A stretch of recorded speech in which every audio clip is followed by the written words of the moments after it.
اعوذ باللہ من الشیطان الرجیم بسم اللہ الرحمن الرحیم وَمِنَ النَّاسِ مَن يَشْرِي نَفْسَهُ ابْتِغَاءَ مَرْضَاتِ اللَّهِ وَاللَّهُ رَءُوفٌ بِالْعِبَادِ۔ نفس پرستوں کے برخلاف آدمیوں سے کچھ ایسے مرد بھی ہیں جو اللہ کی خوشنودی اور اپنے اللہ کو خوش کرنے کے لیے سب کچھ قربان کر دیتے ہیں، یہاں تک کہ اللہ کو راضی کرنے کے لیے اپنی جان بھی اس کے راستے میں بیچ ڈالتے ہیں۔ تو وہ اللہ ایسے لوگوں کے لیے رحمت اور شفقت برتنے والا ہے۔ اللہ کی ساری رحمتیں اور ساری شفقتیں ایسے لوگوں کے شامل حال ہوں گی جو اس کو راضی کرنے کی خاطر، جو اس کی رضا کی خاطر، اس کی خوشنودی کی خاطر اپنی جان بھی بھیڑ چڑھا دیتے، اپنی جان اس کی قربان گاہ پر قربان کر دیتے۔ اللہ رب العزت نے یہاں دو طبقات کا کمپیریزن کیا ہے، موازنہ کیا۔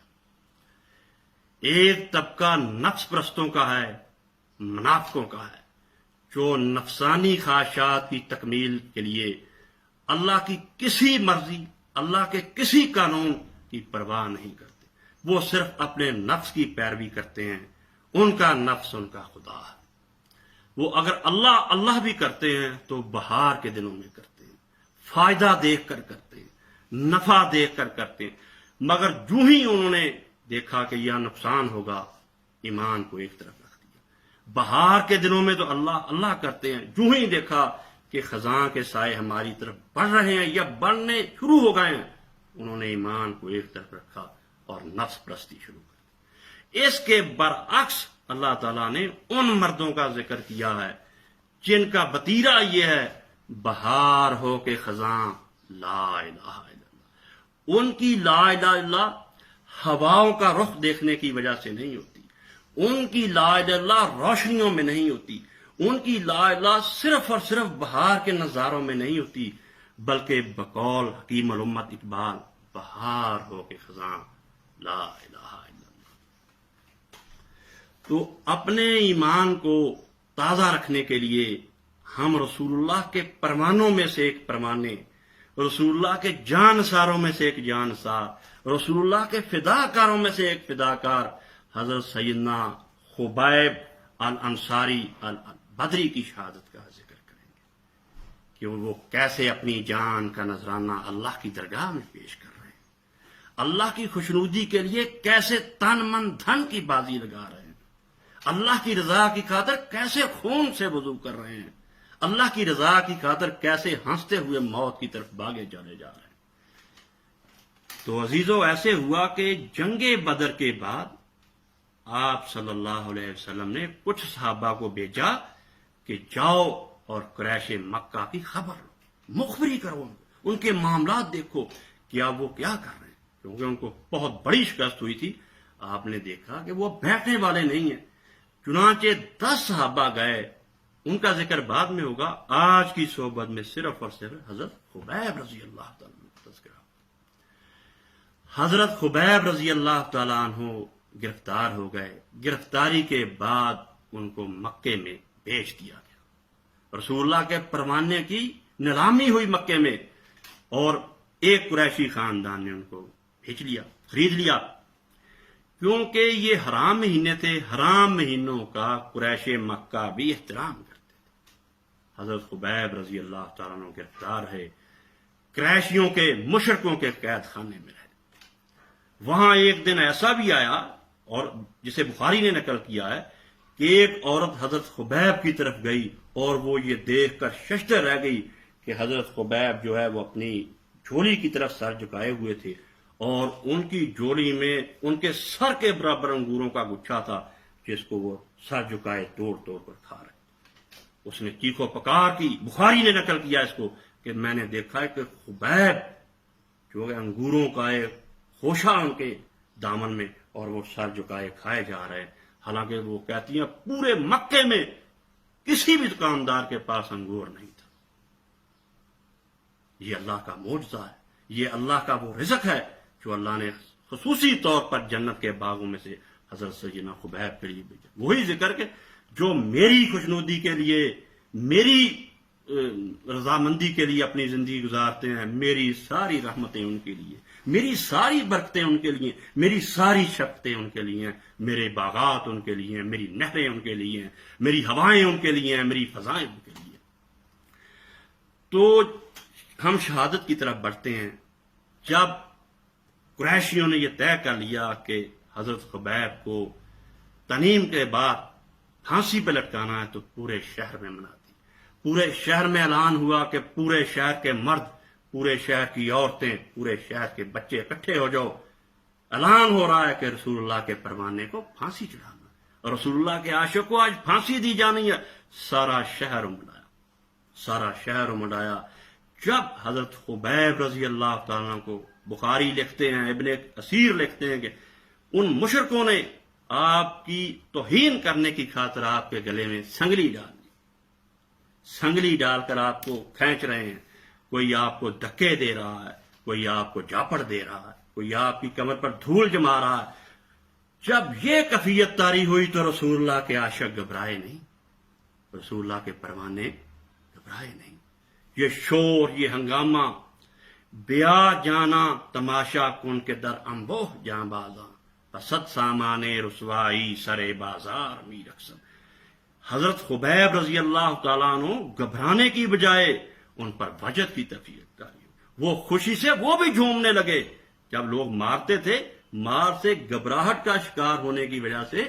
کی بجائے وہ خوشی سے ناچنے لگے، جھومنے لگے۔ تو فارسی کے شاعر کہتے ہیں، بیا جانا تماشا کن کے در انبوہ جاں جب،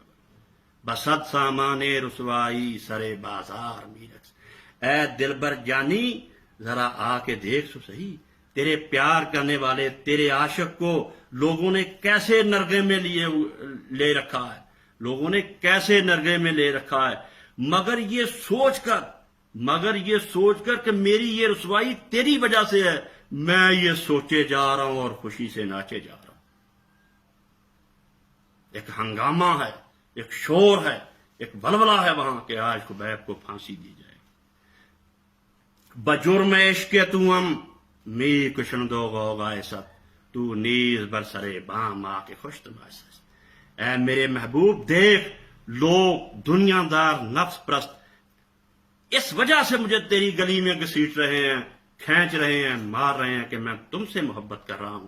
تو بھی ذرا چھت پہ آ کے دیکھ، کیسا خوشنما منظر، کیسا دلکش نظارہ ہے، اپنے عاشق کی ذرا یہ حالت تو دیکھ۔ تو جب حضرت خبیب کی یہ حالت ہوئی کہ کوئی سنگلی پہ ان کو کھینچ رہا ہے، کوئی دھکے دے رہا ہے، کوئی مار پیٹ کر رہا ہے، تو حضرت خبیب رضی اللہ تعالیٰ پر وجد کی تفیت آئی۔ وہ اس وجہ سے جھومنے لگے کہ اب تھوڑی دیر بعد اللہ سے ملاقات ہوگی۔ وہ اشعار پڑھنے لگے جسے امام بخاری نے نقل کیا ہے، وَلَسْتُ بِمُبْدٍ لِلْعَدُوِّ تَخَشُّعًا، کہ آج دشمن شاید یہ خیال کر رہا ہے کہ وہ مجھے موت کی طرف لے کے جا رہا ہے، مجھے پھانسی گاٹ کی طرف جا رہا ہے، ایک ہجوم ہے جو مجھے دھکے دے رہا ہے، اس وجہ سے میں گھبرا جاؤں گا۔ ایسا نہیں ہوگا۔ آج خبیب کے چہرے پہ گھبراہٹ نہیں ہو گئی۔ کیوں نہیں ہوگی؟ ولا جزن انی اللہ مرجعی، میں کیوں گھبراؤں، میں کیوں پریشان ہوں، تھوڑی دیر بعد تو میری ملاقات ہوگی اللہ سے، میں اللہ سے ملنے جا رہا ہوں، میں پھر کیوں گھبراؤں، میری ملاقات اللہ سے ہوگی، اللہ کے فرشتے میرے استقبال کریں گے، مجھے سلوٹ ماریں گے میری اسلامیہ۔ وَلَسْتُ عِبَالِي حِينَ أَقْتُلُ مُسْلِمًا عَلَىٰ أَيِّ جَنْبٍ كَانَ فِي اللَّهِ مَصْرَعِي، یہ جو کہہ رہے ہیں، یہ جو مشٹنڈے کہہ رہے ہیں، یہ جو شرارتی لوگ کہہ رہے ہیں کہ ہم آج خبیب کو پٹک پٹک کر ماریں گے، پٹک پٹک کر ماریں گے، ان کو یاد رکھنا چاہیے کہ مجھے اس لیے مارنا چاہتے ہیں کہ میں عشق کرتا ہوں اللہ سے، میں عشق کرتا ہوں اس رسول سے، اللہ کے رسول سے۔ اگر مجھے اس لیے یہ پٹک پٹک کر مارنا چاہتے ہیں، پھر یہ سن لیں کہ میں جس طرف بھی مجھے گرائیں میں خوش ہوں، کیونکہ میں اللہ کی رضا کی خاطر اس کی جو قربان گاہ پہ قربان ہونے جا رہا ہوں۔ عزیز دوستو، اس حالت میں عاشق رسول کو پھانسی دے دی گئی، پورا مکہ جمع تھا، حضرت خبیب کو پھانسی پہ لٹکا دیا۔ جب انہوں نے دیکھا کہ ارد گرد کوئی دوست نہیں. انہوں نے کہا اللہ میری یہ حالت، میرا جو واقعہ ہوا ہے اس کی خبر حضرت صلی اللہ علیہ وسلم کو دے. ادھر سیدنا خبیب رضی اللہ عنہ کو پھانسی دی، ادھر وہ اللہ کی محبت میں فضا میں جھولے، ادھر اللہ نے رسول اللہ کو واٹس ایپ کر دی. اللہ نے خبر دے دی کہ تیرے عاشق کو آج اس طرح اس انداز سے عاشق کا جنازہ ہے، ذرا دھوم سے نکلے، آج تیرے عاشق کو مکہ میں پھانسی دے دی. اور رسول اللہ صلی اللہ علیہ وسلم نے اطلاع دی اپنے صحابہ کو جو پروانے دائیں بائیں بیٹھے ہوئے تھے کہ میرے ساتھیوں سن لو، مکے میں خبیب کو پھانسی دے دی. اور آپ نے ایک صحابی کی ذمہ داری لگائی کہ تم چھپ چھپا کر جاؤ اور خبیب کی لاش لے کر آؤ. صحابہ گئے، رات کے وقت وہ پھانسی کاٹ پہ لٹک رہے تھے، اوپر چڑھے لکڑی پر جہاں ان کو پھانسی دی ہوئی تھی. انہوں نے رسا کاٹا، دھرم سے نیچے لاش گری، اور جب وہ صحابہ نیچے اترے پھانسی گھاٹ سے آپ کی لاش کو اٹھانے کے لیے، انہوں نے رسول اللہ کو آ کر بتایا کہ ہم نے خود سنا کہ خبیب کی لاش گری ہے، مگر ہم زمین پر آئے تو خبیب کی لاش نہیں تھی، وہاں ان کی لاش نہیں تھی. آپ نے فرمایا اس زمین نے پسند نہیں کیا کہ خبیب جیسا جسم جو ہے مجھ سے دور ہو. وہ اس کو انہوں نے، اس مٹی نے، اس زمین کے ذروں نے سعادت سمجھی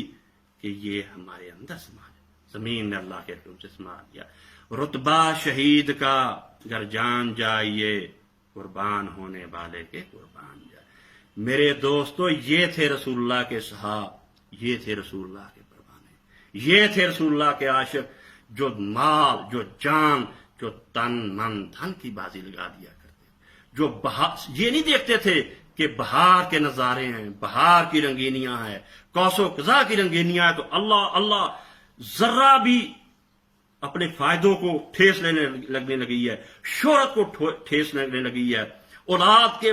فائدے کو ٹھیس لگنے لگی ہے تو فوراً ہاتھ جوڑیے. رسول اللہ کے صحابہ ایسے نہیں کیا کرتے تھے. اللہ ہمارا